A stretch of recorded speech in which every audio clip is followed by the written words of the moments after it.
muncul. Setelah kita bisa menguasai diri, kita lihat kok penampakan apa cahaya tas itu banyak di krematorium. Jadi energi, sisa energi orang yang sudah meninggal, yang sudah dibakar. Saderenge nglajengaken mirsani video sakjangkepipun, kula aturi kapurih nutul tombol subscribe supados boten ketinggalan video salajengipun. Kagem kemanfaatan video menika, monggo dipun like, komen, lan ugi share. Mugi panjenengan sedaya pinaringan seger waras, bejo donya bejo akhirat, rahayu rahayu rahayu sagung dumadi. Inti apa? Magnet itu kan di situ, Mas. Itu kutub selatan, kutub utara di utara. Jadi porosnya bumi muter porosnya kan di sini. Ini ada di sini. Porosnya itu. Nah, kalau udah di sini, kalau kita musim panas, musim panas di sana kan kebalikan musim utara. Di sana Desember, Januari itu musim panas ya. Kan nggak ada siang, nggak ada malam. Oh, di sana nggak ada siang, nggak ada malam. Matahari ada di utara gitu. Muter aja ya. Nah, ini porosnya di sini. Saat malam, nah tapi nggak ada siang, nggak ada malam, tapi ada malam. Malamnya itu saat matahari redup, tapi masih ada cahaya. Apa ya? Kayak sore gitu ya? Kayak sore. Saat sore ini keluar semua. Apa itu? Aurora? Bukan, beda aurora. Jadi kalau orang zaman dulu ya, ini kalau di sana kan gampang diawasi, karena ini di magnet kutub, karena sangat gampang diawasi karena nggak ada cahaya, nggak ada apa, suwung lah di sana. Oh, titik suwungnya bumi mungkin di situ ya? Ya nggak ada matahari, nggak ada apa, nggak ada siang, nggak ada malam. Kalau ada siang terus, lalu malam panjang sekali nggak ada siang, kan gitu. Namanya kutub porosnya. Jadi kita gampang menangkap apa ya orang kalau dulu kan corak hantu itu ya, saklebatan atau apa banyak. Padahal itu apa Om sebenarnya kalau ayo kita bahas. Ini lama nih. Nggak apa-apa. Nggak apa-apa. Jadi hantu bisa dilogikakan. Kan lucu. Gimana? Aduh, ini gara-gara Mas Bani mengunjungi saya jauh-jauh, akhirnya saya cerita panjang lebar. Siap. Dulu, Mas, kan gini, ini logikanya. Iya. Sesuatu yang berputar, energi itu dari apa? Energi. Jawabannya tak dahuluin. Sesuatu yang berputar. Kalau Mahnya lihat piringan hitam dulu, zaman dulu, flash disk, itu muter apa berhenti? Muter. Ini sebenarnya muter. VCD. Nah, semua itu kan bumi ini muter nggak? Muter. Proses yang tadi yang endogen dan macam-macam tadi yang panjang tadi itu, awalnya dari apa? Putaran. Muter nggak karuan bumi ini. Tapi kalau kita lihat gini ya nggak muter di bumi ini, di dalam ini. Tapi kalau dalam jangkau miliaran tahun kelihatan kan. Kalau dipercepat maksudnya. Oh iya. Kalau di video kan bisa dipercepat. Iya. Hasil dari putaran alam semesta timbullah energi. Udah. Berarti si hantu itu adalah energi. Sisa-sisa energi. Sisa-sisa energi. Jangan kan jauh-jauh. Kalau Masnya di sini ya, ini kebetulan di Bali. Kita nggak jauh-jauh. Kita ke tempat pembakaran mayat. Iya. Yang umum, tempat pembakaran mayat yang umum krematorium. Kalau yang di sini susah, nanti bisa ditangkap orang. Karena nggak boleh. Kalau malam-malam ke makam, ini ngapain ya orang ini? Krematorium. Tapi harus sendiri. Karena dengan sendiri rasa takut ini muncul. Rasa takut, takutnya gimana sih? Saya nggak tahu. Apa ya? Ya kayak gitu ya. Muncul. Setelah kita bisa menguasai diri, kita lihat kok penampakan apa cahaya tas itu banyak di krematorium. Jadi energi, sisa energi orang yang sudah meninggal, yang sudah dibakar. Nah, ini skala kecil sekali. Skala besarnya alam semesta. Kita kan hidup berapa sih? Paling 100 tahun. Ini udah tua sekali kayak patung ini. Ini 100 tahun kayaknya penggambarannya. Tapi kalau umumnya kan 80, 85, 90 itu udah nggak gimana gitu, udah meninggal. Mungkin bisa 100 lebih kalau orang. Dalam 100 tahun hidup itu kan kita ngumpulin energi, Mas. Kita jalan aja kemana, Masnya aja dari Jawa ke sini. Dari muter-muter nggak jelas. Iya. Melakukan kegiatan ini itu tiap hari, kita tidurnya hanya berapa. Energi yang kita kumpulkan selama 100 tahun itu setelah meninggal pasti akan keluar. Dalam berapa, 0, berapa persen. Nggak semuanya. Lah bumi pun juga gitu. 0,0 berapa sekian persen muncul. Nah kalau besar ya hancur energinya kebesaran. Ini sisa-sisa energi yang putaran bumi dan macam-macam segala bentuk isinya muncullah celorot ke sana ke sini, muncullah bentuk ini bentuk itu. Kalau kita sebenarnya kan kita takut. Apakah itu yang disebut pareidolia itu ya? Ya bisa juga bisa. Kan bahasanya banyak. Kita muncul, kita kan tersugesti dengan diri sendiri karena takut itu tadi. Energi yang muncul beneran itu hanya energi, sesuatu bahan sisa-sisa dari alam. Mungkin karena kita tersugesti dengan ketakutan, muncullah bentuk yang kita inginkan. Oh iya, yang sudah kita bayangkan sebelumnya. Orang Chile nggak mengenal pocong ya nggak tahu pocong. Nggak tahu. Tapi kalau orang Jawa takut sedih energi itu muncul, pasti pocong. Muncul apa? Terus Marvin pernah nggak saat ketakutan terus ketemu hantu luar negeri gitu? Loh, kalau orang namanya sendiri Mas ya. Kenapa saya tadi menyebutnya Mas harus sendiri ke tempat pembakaran mayat? Kalau sendiri kita kan bergolak dengan diri sendiri, Mas. Muncul, tapi ada tapinya. Sebetulnya kan mereka nggak bahaya kan? Yang di luar itu malah nggak bahaya. Sebenarnya nggak bisa membahayakan diri kita sendiri ya malah. Nggak akan bahaya. Yang bahaya itu kan muncul dari diri sendiri. Marah ini kan sebetulnya ada energinya, ya? Ada energinya, Mas. Oh iya betul. Ini bahaya sekali. Bisa membunuh ya, ini bolak-balik ceritanya akhirnya. Kayak tadi sebetulnya saya nggak bisa menguasai diri, sudah meninggal di Everest atau meninggal di gunung lain, karena nggak bisa menguasai yang 4 tadi itu, 4 besar itu. Mungkin anak-anaknya banyak, yang 4 besar aja yang kita ambil. Sedulur papat itu. Nah, kalau orang Jawa sedulur papat 5 pancernya itu. Itu yang bahaya. Kalau kita nggak bisa menguasai itu ya habislah kita. Kalau kita sudah kondisi dalam ketekanan yang nggak kondisi. Nah, kalau yang dari luar aman, nggak bisa ngapa-ngapain juga ya. Energi itu kalau kita malah seumpama ya kita mau atau apa, mungkin mereka bisa bersahabat energi itu. Berarti kalau ada orang yang bisa membaca residual energi itu berarti ada logikanya juga ya berarti ya. Bisa. Semua itu bisa dilogikakan. Cuman, karena kita putus asa, kan banyak sih orang itu sudahlah begitu ya ajaib. Iya. Gaib. Ya. Ada UFO, ada ajaib, ada dewa, ajaib. Bukan, itu bisa dilogika. Cuman terus kalau dewa gimana, Om? Logika aja. Gimana? Kita tuh hidup nggak sendiri, Mas. Percaya nggak?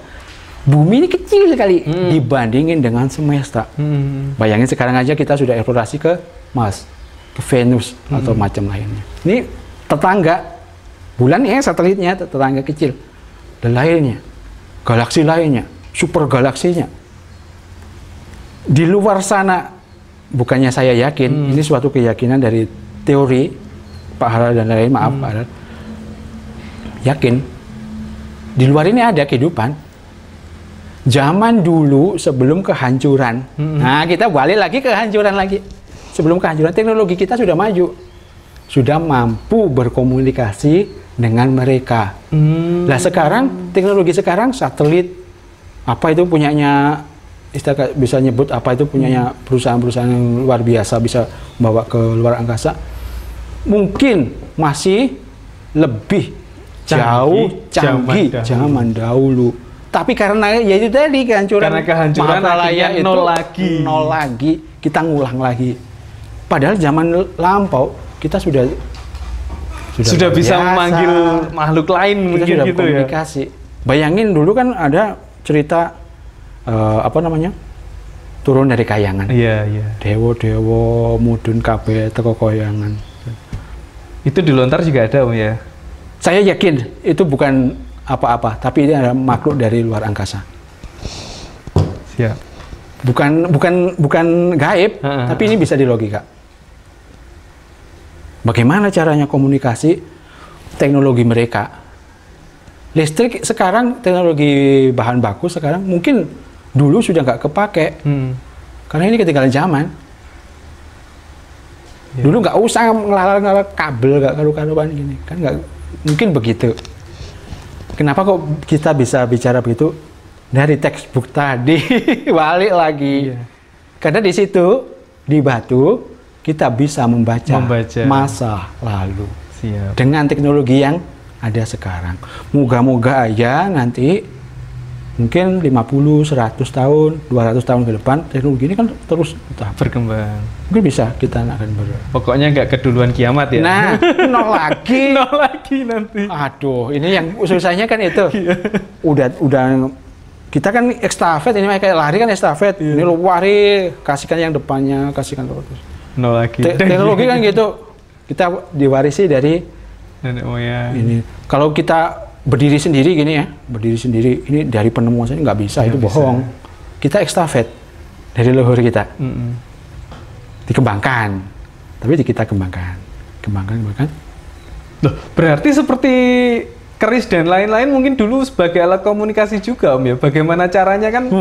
Ini aku cerita. Ya, gimana? Ini yang saya tahu di Leiden ya. Nah, ini nggak apa-apa ya? Nggak apa-apa. Ayo. Apa keris tadi ya? Keris. Apa saya nggak terpaku dengan kerisnya, tapi saya terpaku dengan cara metalurginya, peleburan apa? Nikel dan lain-lainnya itu ya, meteor dan lain-lainnya. Ini kan ya, kita balik ke zaman dulu Mas. Masa lampau, ini Eropa, ini kenyataan nih. Iya. Ini masih zaman batu ini Eropa, belum ngerti. Memang zaman batu, jadi alat-alatnya jadi batu, diasah atau apa dan lain. Tapi di sini di Jawa dan kita nggak bisa kepaku ya, karena ini panjang kan dulu dari sampai Sumatera sampai ke sini, panjang sekali. Ini sudah berkembang, dia bisa melebur besi. Teknologi itu udah ada. Kenapa kok di sini itu maju duluan? Kenapa? Balik lagi ke yang itu tadi. Di sini kan subur Mas. Orang-orang yang pinter, kalau orang yang nggak pinter itu nggak akan nyampe sini. Dari belahan dunia lain, dari benua lain, datang ke sini, akhirnya mereka bereksperimen di sini. Bereksperimen, kemudian kok bisa begini ya, begitu ya. Kita punya teknologi begitu di Barat belum Mas. Jangan bicara Amerika loh. Amerika ini baru malah. Ini bisa dibaca baru. Kita bisa menghitung tahun. Kita bandinginnya dengan Eropa. Ini ternyata besi, peleburan besi itu kok di sini itu canggih sekali gitu loh. Yang lain udah habis ini.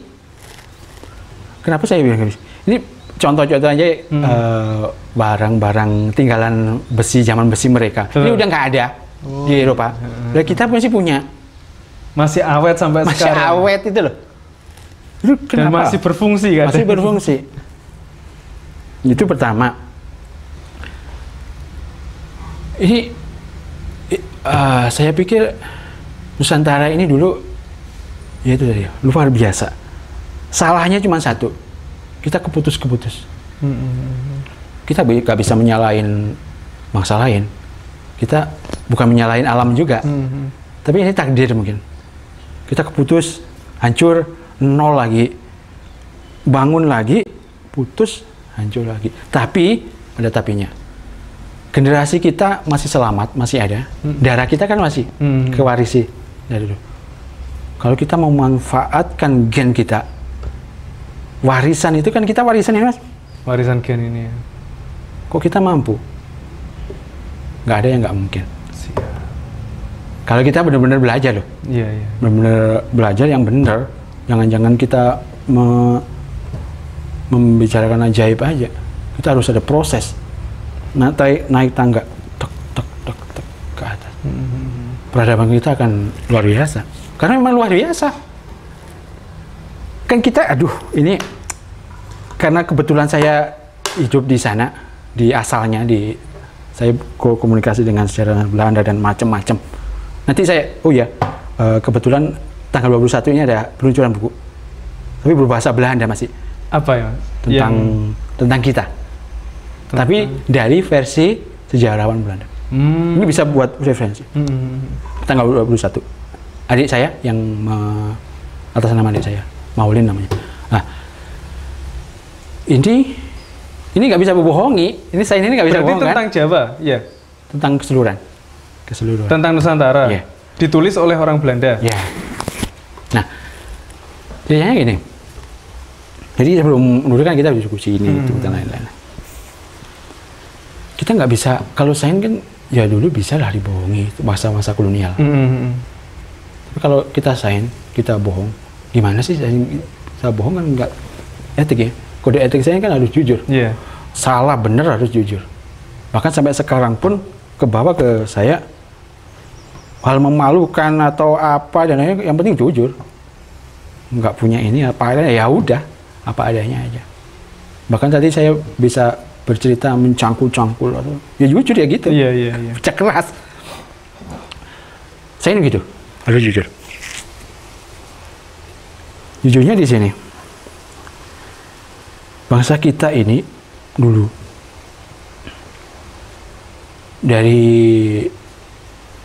kita ambil aja dari Medang aja ya. Masa-masa Medang. Dari masa lainnya mungkin nanti ini terlalu panjang sekali karena banyak sekali. Ini bisa dilihat nih. Ini contohnya bisa dilihat. Mahnya bisa pergi ke situs Liangan namanya. Ini baru diketemukan. Di mana? Ini antara Gunung Sindoro sama Sumbing. Situs Liangan ya. Ini tempat kalau versi penelitian ya dari kami dari Belanda dan dari rekan-rekan Rusia. Ini menyimpulkan ini sebelum ada Medang, mereka terfokus di sini. Tinggalnya di situ. Ada yang buat sekolah di situ, pelajaran, membuat metalurgi, keris yang itu bilang tadi caranya gimana dan ini. Sampai sekarang masih ada. Kerisnya masih ada. Cangkulnya masih ada. Semuanya masih ada karena kekubur awet di situ. Terawetkan. Nah, ini dari sana. Bisa nanti. Berarti juga ada kerisnya ya saat menemukan ini. Jadi semua peralatan masa lampau ada di situ. Nah, kenapa kita balik lagi ke hasil dari penelitian tadi? Kita itu nggak bisa dibungkiri nih, nggak bisa dibohongi. Tapi masa VOC kita dibohongi. Ini nggak ada yang ajaib di Nusantara ini. Borobudur zaman dulu kan ajaib katanya. Orang yang mendekat mati. Karena waktu itu lagi demam malaria. Nyamuk malaria banyak, orang-orang takut jadi ke situ. Roro Jonggrang gitu. Sebenarnya kan nggak ada, itu bikinan Belanda. Pindahan? Bikinan. Oh, bikinan ya? Ya, Roro Jonggrang gitu. Semalam. Oh, apa? Dongengnya yang bikinan? Si ini. Prambanan. Bondowoso itu. Prambanan. Kan sebenarnya nggak ada, Mas. Bikinan Belanda. Ini Belanda sudah ngakuin. Belanda mengakui bahwa Roro Jonggrang itu bikinan Belanda. Kita gak menyebut Roro Jonggrang aja, tapi banyak cerita-cerita yang dibuat oleh Belanda supaya kita putus hubungan dengan leluhurnya. Ini dalam arti tanda kutip teknologinya. Bayangin Prambanan itu rumit itu, Mas. Buatnya itu 250 tahun lebih. Bukan semalam. Kalau orang Belanda akhirnya, oh ini harus diajaibkan. Buat cerita ini. Sebetulnya memang ada ini si Badung Bondowoso. Tokohnya ada, tapi nggak sebegitunya. Tapi dibuat sama Nah, saya nggak bisa menyebut gitu nama, tapi ini adalah aktor sutradara kalau zaman sekarang sutradara orang Belanda, VOC zaman dulu, tapi sutradara dia dibuat sedemikian rupa supaya ini orang Jawa ini ngertinya ajaib aja. Padahal sebenarnya teknologinya luar biasa ya.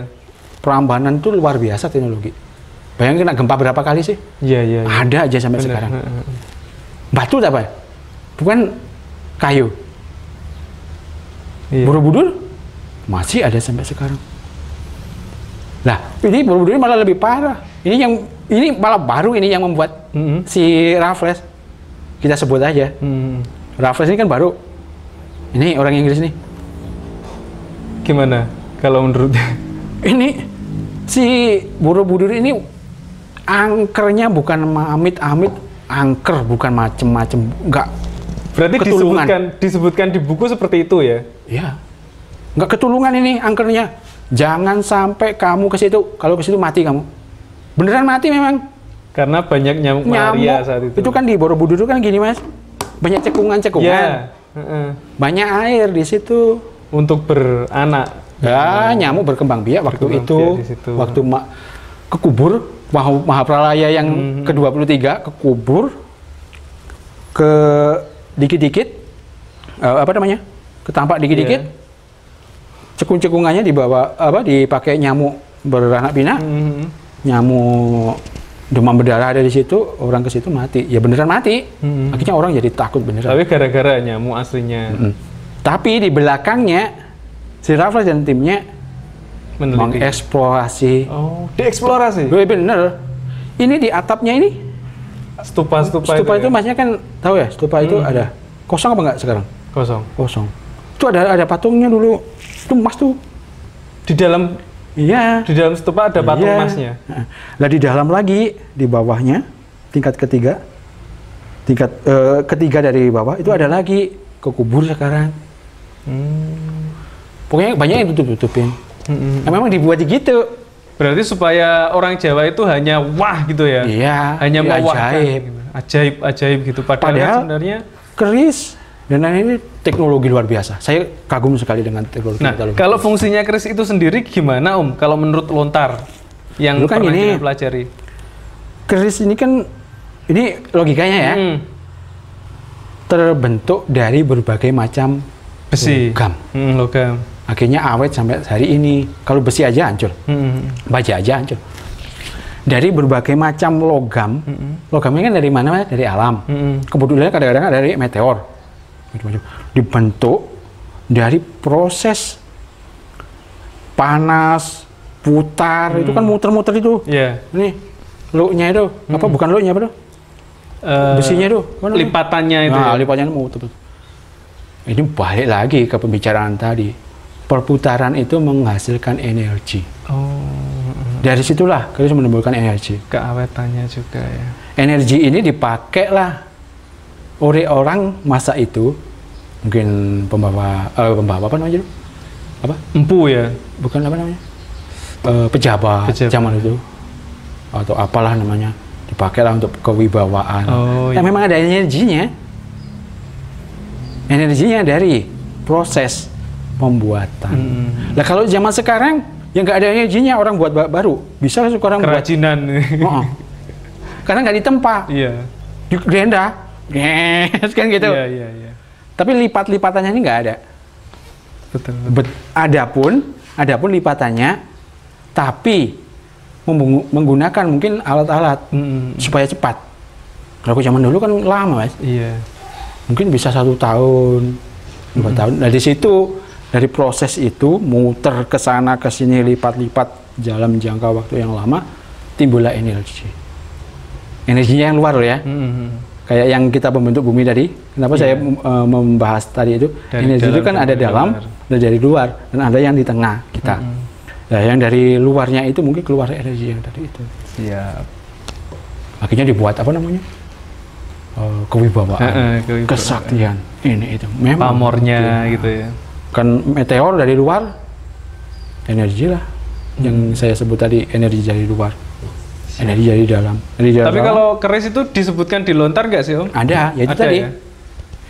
proses pembuatannya itu tadi. Oh. Yang akhirnya diadopsi. Kenapa sih kok dibawa ke sana? Apa Ayo. Ayo, yang tanya. Enggak. Soalnya kan banyak pengagum keris gitu loh. Bukan. Gimana? Ya memang itu banyak.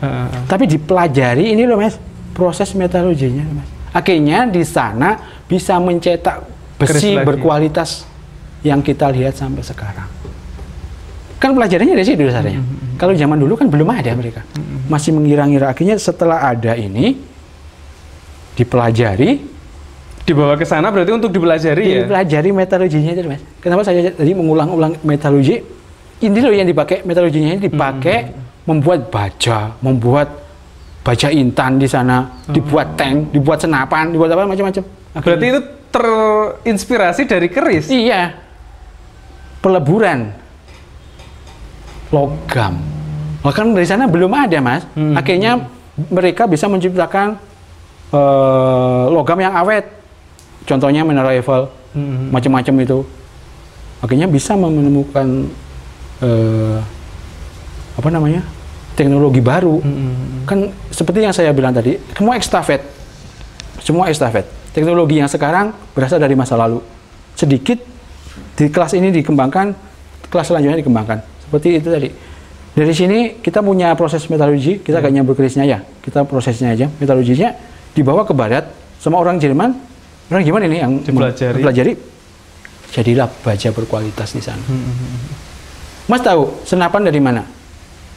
Apanya? Ini Senapannya? penguasa bumi sekarang, zaman sekarang ini kan senapan. Ya, senapan ini kan karena ada senapan ini kita kalah. Amerika Selatan kalah. Suku Inca kalah. Si suku Indian kalah. KO. Si aborigin Australia KO gara-gara senapan. Sudah dari mana? Gak tahu. Nah, dari mana? Itu kok kita harus berbangga diri. Dulu ini orang Cina yang membuat awal-awalnya ya, orang Cina. Tapi Cina ini akhirnya diinvasi sama Mongol. Dulu, kalau dulu namanya bedil. Iya. Ini dibawalah. Ini KO kan, Cina ini KO sama Mongol, invasi habis. Si Mongol datanglah ke Jawa. Karena nggak bisa ngalah-ngalahin Jawa, udah nggak ngalah-ngalahin. Ada salah satu tenaga ahli dari Mongol, dari Mongol ini ada tenaga ahli metalurgi, jatuh cinta ke orang Jawa. Terus? Oh iya, ceritanya gitu ini bukan cerita saya loh, ini kisah di situ.